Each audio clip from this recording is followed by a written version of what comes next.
O Entenda Direito está de volta, hoje apresentando a série sobre direito previdenciário.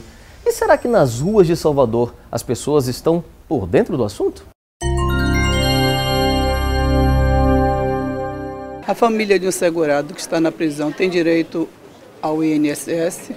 Existe o auxílio reclusão no plano de prestações da Previdência, que é justamente para os familiares do segurado preso. Mas esse segurado precisa estar enquadrado no conceito de baixa renda, que é ter salário de até R$ 862,11 e não pode estar recebendo nenhuma remuneração e nenhum benefício da Previdência Social. E aí, durante o período que ele fica preso, a família, requerendo isso no INSS, recebe esse benefício que vai ser cessado no momento da soltura ou da fuga do segurado. Assista agora a entrevista especial com o professor Raimundo Andrade. Olá a todos, estamos de volta com o programa Entenda Direito, discutindo temas atuais e polêmicos para o cenário nacional e baiano. Conosco a doutora Ana Carla Fracalossi, que é professora de Direito Previdenciário da Faculdade Baiana, Faculdade Rui Barbosa, Universidade Católica de Salvador, aqui em Salvador. Doutora Ana Paula, seja bem-vinda ao nosso programa. Muito obrigada, bom dia a todos. Doutora Ana Paula, é um tema bastante espinhoso discutir Previdência. Discutir Previdência significa discutir a possibilidade de investimento do Estado, o futuro e a velhice da população brasileira e, sobretudo, discutir o rombo que assola e que campeia no Brasil. Eu queria que a senhora nos colocasse, nos dissesse, afinal de contas, é viável uma Previdência privada no Brasil? Bem, vamos então dissecar, vamos por partes. Primeiro, você está muito correto em dizer que a Previdência Social, ela toca exatamente nesse ponto bastante complexo, que é lidar com os riscos sociais. Não é? Nós lidamos com aquelas situações que vitimizam, não é? Que tornam a pessoa incapacitada permanentemente, definitivamente, temporariamente, por exercício de atividade laboral. Então, é um ponto muito importante. O Estado brasileiro ele tem um dever para com os seus cidadãos, que é promover segurança social mínima, não é? Segurança social e pública.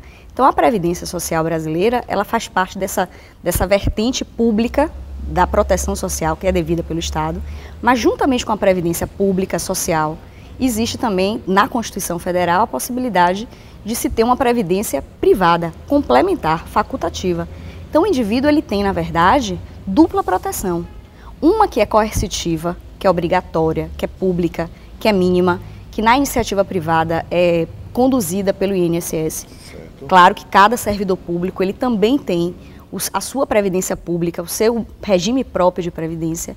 E nós temos as previdências complementares, que são facultativas, privadas, elas podem ser oportunizadas por instituições financeiras, na modalidade de previdência aberta, ou podem também ser ofertadas por instituições fechadas de previdência. Nós temos diversas entidades fundacionais que cumprem esse papel de ofertar uma previdência privada complementar, fechada para um grupo seleto de trabalhadores.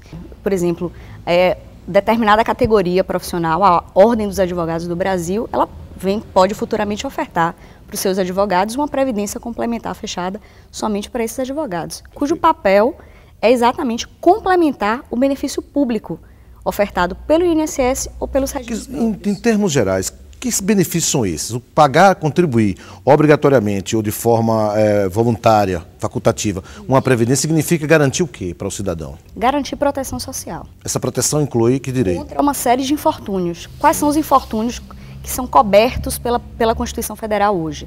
Doença, certo. Incapacidade permanente ou temporária, a invalidez, não é?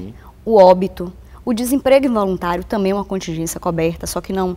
O benefício pago não é administrado pelo Ministério da Previdência, certo. É administrado pelo Ministério do Trabalho, mas nós temos a idade avançada, a própria reclusão, não é? Certo. Então, todas essas contingências vão gerar benefícios correlatos, até os encargos familiares. O fato de um trabalhador de baixa renda ter filhos menores, ele vai ter direito a um benefício correspondente, que é o chamado salário família. Então, são diversos, é um leque enorme de proteção. Então, contribuir com essa previdência significa estar comprando uma pólice de seguro que vai proteger desses infortúnios que a própria vida pode nos trazer. É muito mais do que isso, na verdade, né? Assim, se você contribui na previdência privada, você está adquirindo uma cobertura contratual.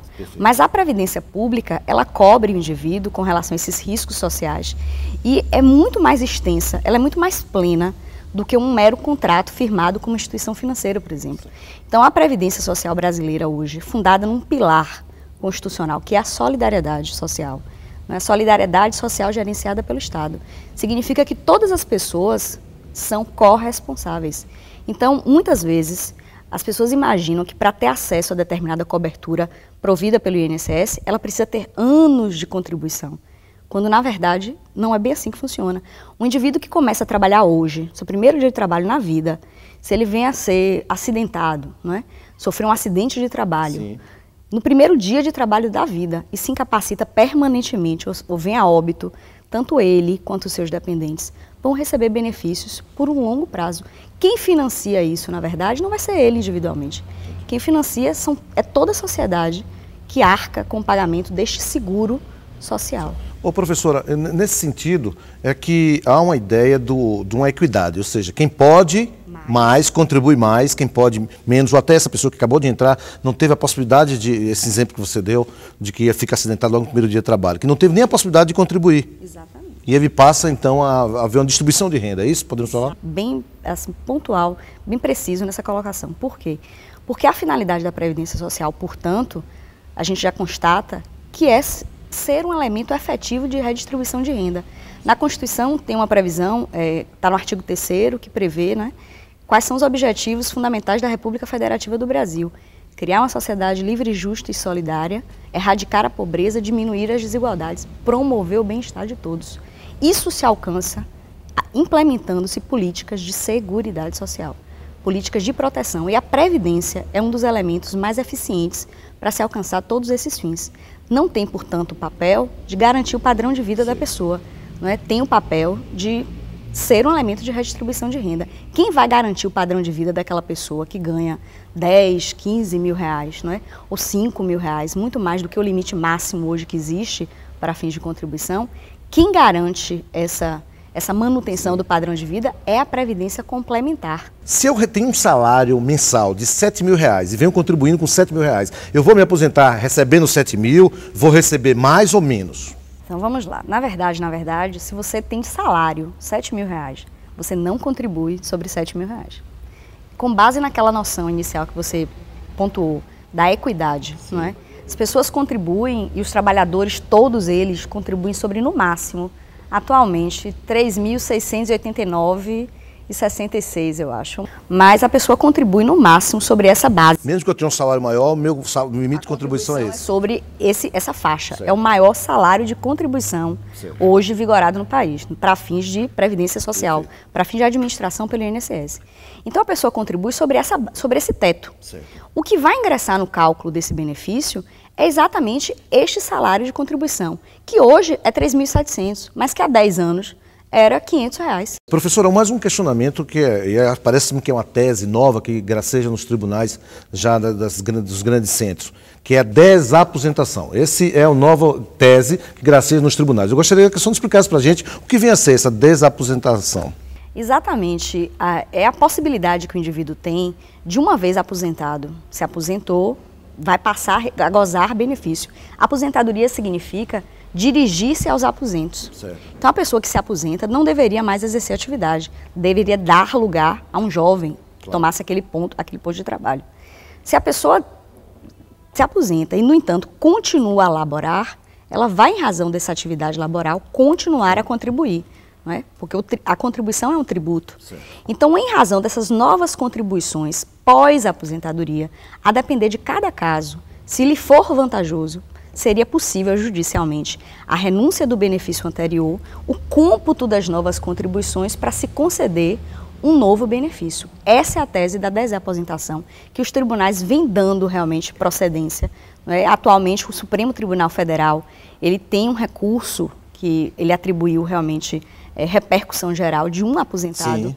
E o primeiro voto já foi proferido nesse julgamento favorável ao aposentado. Antes das eleições, o ministro Dias Toffoli retirou o processo de pauta.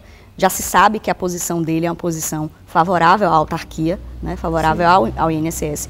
Mas agora, provavelmente, esse processo ele vai retornar a julgamento. Nós já tem o voto do ministro Marco Aurélio favorável.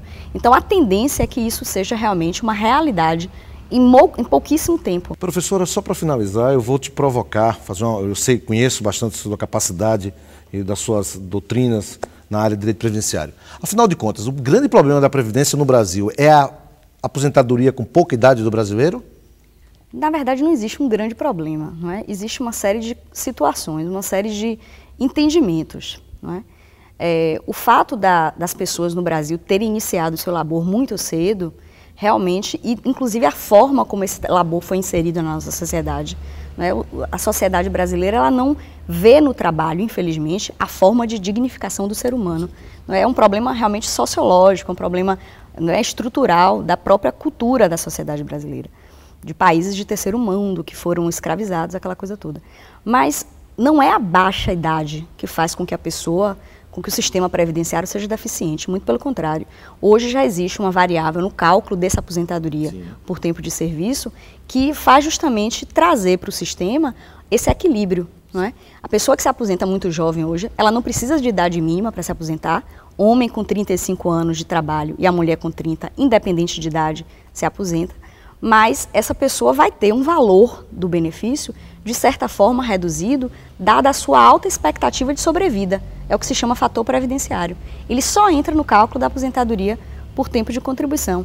Então, com relação à aposentadoria por tempo de contribuição, nós não verificamos ela como a única causa desse suposto déficit, que vale dizer, não é um déficit real, né? Nós temos dentro da Constituição Federal um princípio que determina que as receitas previdenciárias só podem ser gastas em pagamento de benefícios e serviços previdenciários. Isso nunca foi otimizado pelos nossos gestores. Então, há quem defenda que não existe déficit na Previdência Social, que esse déficit ele seria suposto, ele seria fantasioso, né? Em razão justamente dessa não obediência à previsão constitucional. Então, a gente, na verdade, entende que a Previdência Social brasileira, ela não é um mau serviço, ela não é ruim para o trabalhador, na verdade, ela é necessária e decorre da própria natureza de direito fundamental que a Constituição atribui a esse instituto.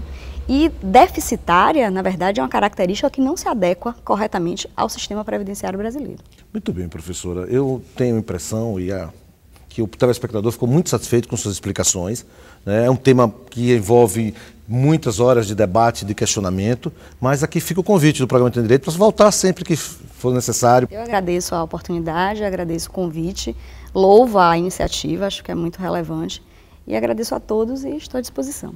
Agradecemos a presença da professora Ana Carla aqui conosco e é com você, Marcos Murilo. Conheça mais sobre seus direitos logo após o intervalo. Foi feita a perícia médica, constatado a minha impossibilidade temporária para o trabalho, só que a médica se equivocou na data até onde eu receberia o benefício.